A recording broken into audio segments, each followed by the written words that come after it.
Olá, sejam bem-vindos e bem-vindas. Eu sou a professora Andréa Mendes, esse é o nosso canal e gostaria de pedir para vocês ficarem conosco hoje para a gente conversar sobre a campanha do Setembro Amarelo. Mas antes, peço alguns favores, que vocês se inscrevam no canal, que possam compartilhar e mostrar para outras pessoas os nossos conteúdos e ativar as notificações para saber quando eu vou fazer novos vídeos, quando eu vou postar novos materiais, combinado? Hoje, então, eu quero falar sobre a campanha de valorização da vida e prevenção ao suicídio que nós chamamos de Setembro Amarelo. Essa campanha, ela já existe há algum tempo, tanto apoiada pela Organização Mundial de Saúde, como também em cada país há diferentes órgãos, instituições que promovem um olhar sensibilizador sobre as questões que conduzem as pessoas às tentativas ou ao suicídio, certo? No Brasil, nós temos um importante canal, uma instituição que está há décadas fazendo esse trabalho preventivo, que é o CVV, o Centro de Valorização da Vida. E o CVV, ele tem um número, que é um número nacional, as pessoas podem ligar e vão ter uma escuta afetiva, uma escuta atenta, sem julgamento, daquela dor, daquela angústia que elas estão sentindo. E por que eu estou aqui falando sobre prevenção ao suicídio, sobre Setembro Amarelo? Porque eu sou há muitos anos voluntária dessa campanha. E eu entrei na defesa dessa questão graças à leitura deste livro aqui, ó. A obra O Suicídio, Estudo de Sociologia, do Emily Durkheim. Eu fiz a leitura desse livro para um seminário durante o doutorado, criei um artigo sobre a discussão que realizei com os meus colegas na universidade e esse artigo me levou a vários convites para fazer palestras, para fazer sensibilizações em escolas, né, em faculdades, em vários lugares nos últimos 12 anos. Então, o lugar que eu falo é de cientista social, mas também de alguém que é engajado na campanha do Setembro Amarelo, que procura promover essa discussão sobre a importância da gente ter um cuidado especial com aqueles, né, com aquelas que mostram a necessidade, que mostram o quanto precisam do nosso olhar, tá bom? Então, a primeira coisa que eu quero dizer para vocês é que Setembro Amarelo tem que ser de janeiro a janeiro, certo? Que é justamente o nome dessa nossa conversa. Por quê?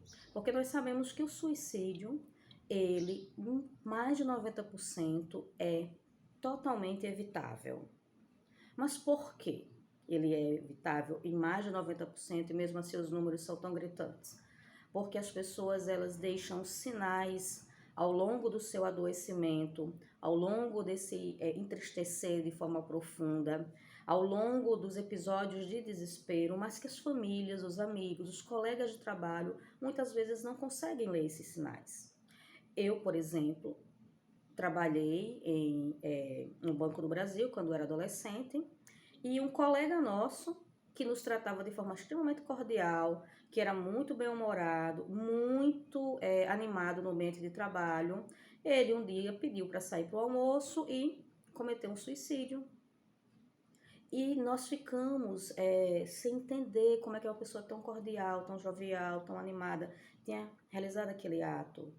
Mas ele tinha por trás um divórcio, ele tinha por trás uma dívida, ele tinha problemas familiares maiores que ele não compartilhava naquele ambiente, mas ele compartilhou com alguém em casa. Entendem o que eu quero dizer? Então, os sinais, eles existem. E a gente precisa ficar atento. Uma das primeiras coisas que a gente fala quando tratamos de prevenção ao suicídio. Quais são os sinais? Às vezes quando uma pessoa diz assim, eu sou um problema. Se eu não existisse, essa família não passaria por essa dificuldade. Eu sou um estorvo. Eu não sei para que eu sirvo, não sei por que eu tô aqui. E a gente ouve e diz, é frescura, né? A gente ouve e diz, isso é mimimi. E não dá o verdadeiro valor, não dá o verdadeiro acolhimento para aquela dor, né? E o suicídio, ele revela, às vezes, um momento de desespero, um momento. que se a pessoa tivesse sido acolhida, se a pessoa tivesse sido ouvida, encaminhada para profissionais especializados, com certeza essa vida teria sido poupada. Conversando com pessoas que tentaram suicídio, sobreviventes, né, graças a Deus, todas elas me dizem que se arrependeram da tentativa. Todas elas me disseram isso, certo? Então a gente vê que não é um momento de fraqueza, não é um momento de falta de Deus. Porque se fosse um momento de falta de Deus ou de falta de Jesus Cristo, pessoas extremamente religiosas não se suicidavam. É influência do demônio? Não é. É influência dos maus espíritos? Também não é. As pessoas, elas não acordam todos os dias paquerando com a morte. Até que pensar sobre a morte é algo normal, né? Todo mundo já pensou uma vez ou outra que é normal. É característico da finitude humana, da curiosidade sobre, né, o que acontece no pós-vida. Mas manter um planejamento para a morte, organizar, né, essa saída da vida, isso sim não é natural, isso não é normal, isso é patológico. E isso precisa de cuidados. Então, outro ponto que eu quero destacar para vocês é que o suicídio ele tem vários motivos, várias razões, né? Vários porquês. Então, não é um único episódio numa vida de uma pessoa feliz, de uma vida de uma pessoa equilibrada, que vai, né, levar aquela pessoa ao suicídio. Mas uma série de problemas multifatores, por exemplo, problemas de saúde mental, são os primeiros da lista. Problemas em relacionamentos, como por exemplo, rupturas, divórcios, problemas financeiros, né, dívidas acumuladas também, doenças que são doenças incapacitantes. Então, quando a gente para analisar, tem ainda mais outro componente, o uso de drogas, né, de substâncias ilícitas também conduz a muitos suicídios, certo? Então, quando a gente para pensar, a gente vê que não é um único motivo, não é uma única coisa, há sempre vários fatores por trás.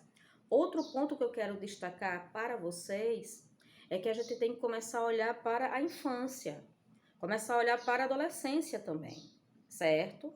Porque enquanto professora, eu atendi diversas estudantes, né, a maioria meninas, adolescentes, que estavam provocando em si cortes profundos, né, primeiro superficiais, depois profundos, que nós chamamos de automutilação. E a automutilação, ela é algo que deve chamar a atenção da família. A escola identifica, a escola muitas vezes é a porta de entrada para essa observação, mas a família não está sabendo lidar. E quando a família vê, a família diz que é frescura. E a gente precisa ter cuidado em julgar a dor do outro, porque a dor do outro é dele, é dela, é única, é exclusiva, tá? Então, quando as pessoas elas querem cometer suicídio, na maioria das vezes elas querem escapar daquela dor, daquele desespero. Elas não querem matar a si mesmas. Elas querem matar a dor. Mas se a gente identificar esse sofrimento nas pessoas antes, será que a gente não conseguiria salvar mais vidas? Com certeza. Porque a ajuda profissional, ela deve ser sempre buscada, certo? Nós não vamos aqui trazer um assunto tão sério, tão caro, um problema de saúde mundial, para a questão do campo da religião, certo?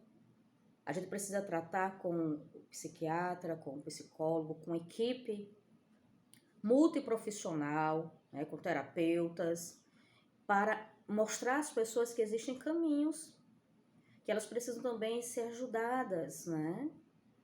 E aí a gente vai evitar o desconhecimento, a ignorância, que acompanhou a história da psiquiatria do mundo, certo?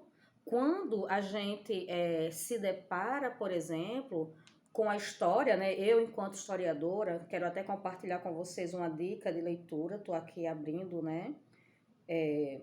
O livro para mostrar para vocês, ó.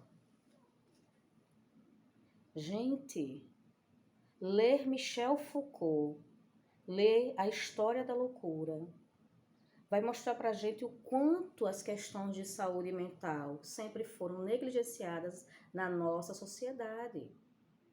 Se a gente olhar para a história da psiquiatria no Brasil, antes da reforma psiquiátrica, nós vamos ter verdadeiros horrores. Outra, né, essa é a minha dica de leitura para vocês hoje, né? Mas uma outra leitura que eu quero indicar para vocês é esse livro aqui, do Richard Firth Godberry, Uma História das Emoções Humanas. E lendo esse livro, né, eu comecei a ler esse livro em setembro do ano passado, inclusive ele é amarelo, né, bem interessante. Esse livro aqui, ele vai mostrar o quanto ao longo da história humana também, nós fomos vendo o poder das emoções, o quanto as emoções elas são potentes nas nossas vidas, o quanto elas são poderosas e como elas não podem ser negligenciadas também, tá bom?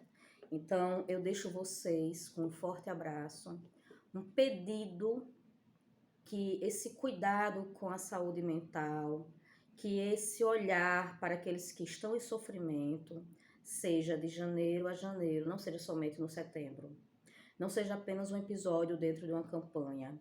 Que a gente olhe para as nossas casas, para as nossas famílias, para que a gente olhe para os nossos amigos, para os nossos, né, colegas de trabalho, para que a gente possa chegar de uma forma equilibrada, de uma forma tranquila e oferecer a nossa ajuda, certo?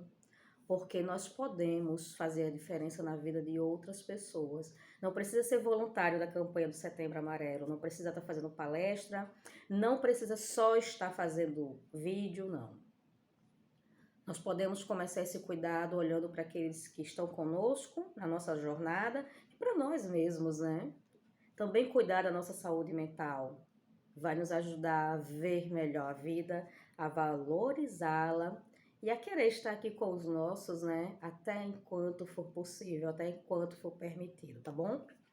Um forte abraço. Espero que vocês tenham curtido esse nosso bate-papo. Deixem aí um like para aquecer nosso coração e até a próxima. Tchau, tchau.